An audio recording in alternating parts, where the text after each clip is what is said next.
Hi guys, welcome back to my channel. Hopefully this lighting is decent. Ignore the chaos happening behind me. We just moved into a new house. There's also kind of traffic noise, so hopefully that's not too bad. If you watched my last vlog, you'll know that we moved, we bought a house. That's all in that. I have an organization video that is coming soon, and hopefully all this will be sorted out by then. But it is the end of the month, so it is time for another monthly wrap up. Also, quick apology if my voice sounds weird. I have been sick for the last week. I'm still quite stuffy. Also, if I sound out of breath, it's because I cannot breathe through my nose. So that's kind of where we're at. A little bit chaotic. Hope you like the jungle that I'm currently sitting in. Most of my plants are currently in this room. But it is time to walk through some of the stuff that I read this month, as well as some of the things that I'm hoping to get to in June. So we'll just jump right into it. I read, I don't even know, I haven't counted, 7 books this month. One of them was definitely mostly read in, what month is it? It's May right now. In April. But I finished it in May, so I haven't talked about it in a wrap up yet. I'm gonna kind of do these in categories, not necessarily in the order that I read them. 3 of them are from a video that's already up, so I'll just briefly talk about those 3 together, and then we'll move on to the ones I haven't talked about yet. These 3 books were all in my video of finishing series, so that's already up. I think that was my last video before this, so talked about these really recently. If you want my full in-depth thoughts, you can go watch that video. But one of the series that I finished in that video was the Mirror Visitor series by Christelle Davos. So that is The Memory of Babel and The Storm of Echoes. First of all, moment for the covers. They're so good. Love them. To briefly explain the Mirror Visitor series, it is a series that is kind of post the destruction of Earth. Earth has been shattered into all of these different chunks of it that are now floating around the core. They are called arcs. Each arc has a family spirit that has all of its descendants on the arc, and they each have a unique type of powers. Our main character is Ophelia. Almost forgot her name for a second there. Our main character is Ophelia.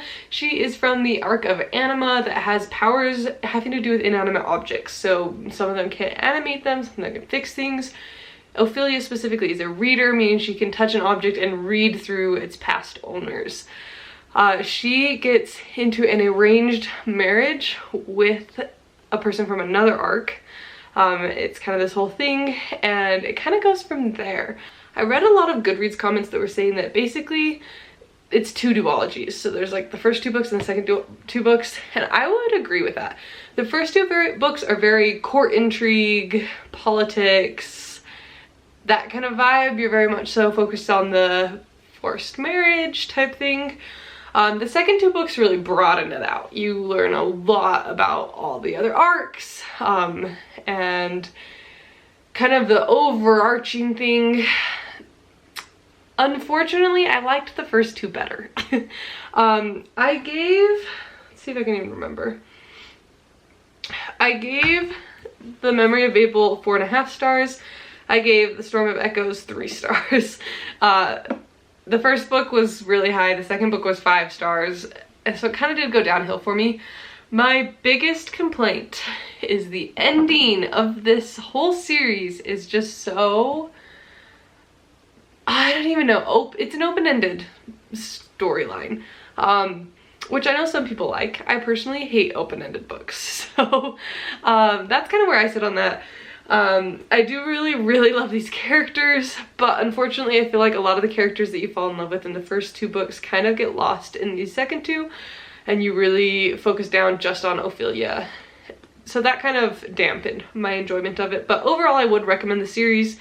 Just be aware that there's a very open-ended thing at the end, and the author does not appear to plan on writing any more books. Then the other book that I read in that video was Origin by Dan Brown. This is the 5th and final book in the Robert Langdon series. The most popular one is the Da Vinci Code. These are essentially interconnected standalones is how I would put them. that follow Robert Langdon, who is a symbologist professor at Harvard. I think, yeah, Harvard. And he basically gets pulled into all of these different crimes and things throughout all the books that have some kind of religious symbology. Lots of times it has to do with some religious organization. The first 3 books follow a pretty set formula of somebody gets murdered, there's religious symbols, they call him in, he gets wrapped up in this whole thing, and there's some big religious organization that they're following. So you've got the Illuminati, you've got Opus Dei, you've got, I guess the Illuminati isn't a religious organization, but the Illuminati one kind of goes with the whole Catholic Church. Opus Dei, you've got the Masons, and then book 4 takes a twist. It's got a bit of a different plot where it is basically centered around Dante's Inferno and this secret, shadowy, non-governmental military organization. This one is kind of a mix. It's definitely back to kind of the main setup of somebody dies, he gets roped in, he's following along with some girl. In this case, they are in Spain, and it all has to do, basically, you're trying to decide if it has to do with the religious people in Spain royal palace. He's going around with the director of the Guggenheim Museum. There's a lot of talk about art. There's a lot of talk about where human beings came from. This one is much more science heavy than the other ones in the series. I feel like the other ones are much more religion heavy. This one focuses more on the science. I did really enjoy this one. I gave it 4.5 stars. I don't think it's my favorite, but it's probably in like the 2nd or 3rd range. I would say my favorite is still Angels and Demons. That's the number 1, like the first book in the series. And then I'd say this one and... no, I'd say Inferno next, and then probably this one and Da Vinci Code are tied, and The Lost Symbol is my least favorite. But I highly recommend the series as a whole. I really enjoyed them. I'm hoping to read some of Dan Brown's other books that aren't Robert Langdon because I really like his writing. He writes rants really good. I think he does a very good job of getting into the head of lots of people with varying perspectives. It doesn't feel like you are getting the author put in there. Like, I couldn't tell you anything about what the author thinks about stuff really based off of these books because he writes religious people so well, he writes scientists so well, he writes all these different people, he writes psychos really well, and you're just like, wow, they just feel like real people and how he writes them. So I really love Dan Brown. Definitely up there in one of my top authors at this point. I actually found his books because we were trying to find some basically adult 39 clues, and that is, I would say this is pretty accurate to that vibe. So I really like Dan Brown, really like the Robert Langdon series. Would recommend. If you know any series similar to this, I would love recommendations, so please leave them down below. But that wraps up the ones that were from that video. The next one is, I finally finished my first nonfiction of the year. This is How to Put Love First. It's a 90-day challenge by Sadie Robertson Huff and her husband Christian. This is a very Christian-based, like, devotional type book. It took me a long time to read because obviously it's like a 90-day challenge, and then I had some times where I kind of didn't do it for a little bit, like when we were traveling. I've read a few of Sadie's books. This is probably my least favorite of them that I've done so far, but it might have just been where I was at the time. I feel like the devotional books are hard because so much of it is just where you're at and how it hits, and I just don't know that this one was maybe the right time for me to read this. I think my favorite one is her other devotional. I'm looking through my stacks of book behind her to see if I can find it. A Live on Purpose. I liked that one better. Really interesting challenge. They have some fun, very practical tips in it. So if you are looking for something like that, would recommend. I'm trying to read more nonfiction this year. Obviously I'm not doing great at that since this is the only one I've finished, but that will be coming up. Unfortunately, I don't have any nonfiction on my TBR for the next month, so I need to get working on that. Maybe July will be when I really hit some nonfiction. And then the other 3 books that I finished this month were all audiobooks. I've really gotten into audiobooks, especially with so much driving back and forth between Utah and Idaho and moving and stuff like that. I got through quite a few, so I'll just talk about those 3 together. The first 2 that I finished were actually the first 2 books in the Secret Shanghai, I don't even, world, saga, universe, whatever you want to call it. But These Violent Delights and Our Violent Ends. I'll try and put the covers up here somewhere. If you do not know, these are basically a Romeo and Juliet retelling set in 1920s Shanghai gang wars. And so you obviously have your Romeo and Juliet characters from two rival gangs. And it's super fun. I really like the vibe of it. These are much more gruesome than I expected them to be. There's like this whole madness disease thing going around that they end up fighting, which was super interesting. I really like how she added tons of details in that weren't necessarily straight from the Romeo and Juliet, but she took the general premise of that and then made it her own thing. So there are parts of this book where you kind of forget that you're necessarily retelling Romeo and Juliet, and then she'll throw a detail in and you'll be like, oh yeah, that's what we're doing here. So I really enjoyed them. I gave These Violent Delights 4.5 stars. I gave Our Violent Ends 4 stars. I did like the first one a little bit better. Honestly, I don't know if I can really put my finger on why. It might just be that I've been sick and moving during the time that I was doing the second one. So it might have just been a me thing that I just couldn't get into it quite as much. It just dragged a little bit for me. There were some parts that I was like, okay, this feels really the same. I'm unsure how I feel about the ending on this one yet. It's kind of weird where it's a duology, so it's ending, but she's written other books in this world with the same like overlapping characters and stuff. So I'm very interested to see where that goes. I will definitely be reading the other books. I believe that the next one I need to do is Foul Lady Fortune. So that one will be coming up at some point. I don't know if I'm going to dive right into it, but I am going to continue at some point. These are definitely YA. Really appreciate that for being a romance. It wasn't like too heavy on the romance, even though it was Romeo and Juliet, which sounds funny, but she did a great job of having some really strong plot points that she added to it that made it feel like a story in its own and not just another Romeo and Juliet. So major props to her for being able to make it stay true to Romeo and Juliet, but also be something unique and different. I thought she balanced that really well. And the second duology is based off of another Shakespeare play, which I didn't know, and I don't know anything about it. It's a comedy one, so I have no idea how that's gonna go, but I did really enjoy these, and I do really love these covers. So that's The Secret Shanghai, These Violent Delights duology. We'll be continuing. Highly recommend. They are on Audible Plus catalog, so if you're looking for something interesting and you have Audible, would recommend those. And then the last book that I finished, not necessarily in order, but the last one that I need to talk about was another audiobook, and this is All Systems Red by Martha Wells. It is #1 in a series of short stories, novellas. I don't know how you'd put that.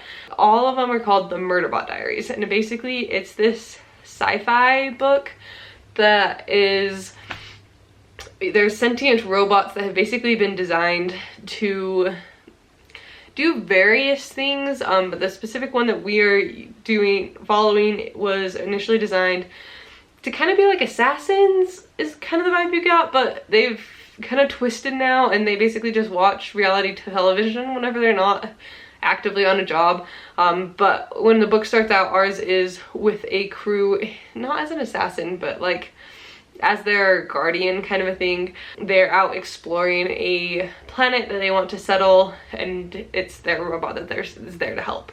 I don't know if I can say much more than that without spoiling it, because it's so short. It's only a 3-hour audiobook, 144 pages, so they're all really short. All of them are on Audible Plus catalog, as long as you get the non-dramatized version. So there's like 2 versions, one with the full cast, one without. If you get the one without the full cast, it's free if you have Audible. The ones with the full cast, you have to pay for. I thought it was good. I gave it 3 stars. It wasn't anything particularly fantastic. I'm not the hugest readers of little novellas like this, so I don't know. I'm having a hard time because I have a hard time comparing it. I haven't read that many short books to know if it's a good novella or not. Really the only other book that I feel like I can super compare it to is Thornhedge, and I loved Thornhedge, so it was kind of a high bar. I do think I'll probably listen to the rest of them. They're only 3 hours, so it's not that big of a commitment, but I don't feel like I'm particularly attached to it yet. So that's kind of where I'm at on that one. I feel like I'd need to listen to a few more of them to really have a solid opinion on whether or not I'd recommend them. But yeah, there's some language in them, which is kind of putting me off a little bit. It wasn't like so much, but just a heads up on that. They're probably, I'd say they err more on the adult side, but they're like decently clean for an adult book. It was just one of those things where I think being someone who normally reads really long, complicated books, I felt like the plot could have been so much better if they just added a couple hundred more pages. And so, I don't know. It's one of those things where I feel like the plot was really good. It just wasn't fleshed out as much as I would have liked it to. Like, you just get to the resolution so fast that I was just like, oh, we're already done? So, yeah. That's kind of where I'm at. If you want just like a quick little sci-fi, it would be an interesting one if you haven't read sci-fi and you wanted to see if you liked the genre. I think that they'd probably be a good option for that because they give you the sci-fi vibes without being so crazy and complicated and having to understand like all the sciencey words, because there aren't really any. Those are the 7 books that I read in May. So I thought I'd talk really quickly about some of them that I want to get to in June. I don't have a super extensive number of books. And that is mainly because my biggest goal for June is to finish War and Peace.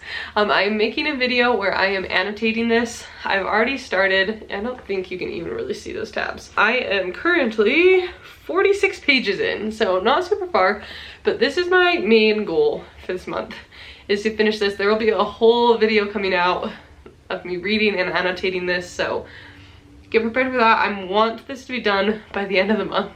We'll see. Depends on how busy I get and if I get a job or not. And then the 2 other books, I would like to finish up Skyward. I started listening to the audiobook of this in March, but I could not handle the narrator's voice, so I put a hold on that. But I do want to come back and finish this before I totally forget everything that happened that I've listened to so far. So this one is one I'd like to finish. I don't even know how far. I'm like a decent way in, not like a ton, but I have most of the groundwork done. So I do want to finish this while I still remember what's going on. So Skyward is on there. And then I cannot believe that we are almost halfway through the year and I have not read an Agatha Christie yet. I love Agatha Christie. I'm trying to read all of her books that I possibly can. And I found this one at a thrift store the other day. So this is the next one on my list, apparently. This is 5 Little Pigs. This is one of her Perot ones. I don't really have a ton to say because I obviously haven't read it. It sounds like it follows a murder where you kind of have suspects that follow along with the 5 Little Pig rhyme. So originally I was going to try and read the Hercule Poirot books in order, but that's clearly not happening. This one's pretty far down the list, so that one's on the list. As far as audiobooks go for this month, I do think I'd like to read the next Veronica Speedwell one. I finished that one at the end of April, the first book, so it does seem like a few more of those are on there, so I might get to those. I don't super know. I've got a lot of options of ones that I could potentially listen to. There are a couple Agatha Christie's on Audible. Red Rising is on there. Might try that. I don't know. If you guys have any suggestions of good audiobooks on Audible Plus catalog, let me know. I will try some out. I don't know how many I'll get through this month. I don't really know what my month's gonna look like. That's everything I think I had to talk about in this video. So I hope you enjoyed watching. If you've read any of the books that I talked about in this video, let me know what you thought about them. If you have any other suggestions based off of which ones I liked, let me know. And I will see you in the next one. Bye.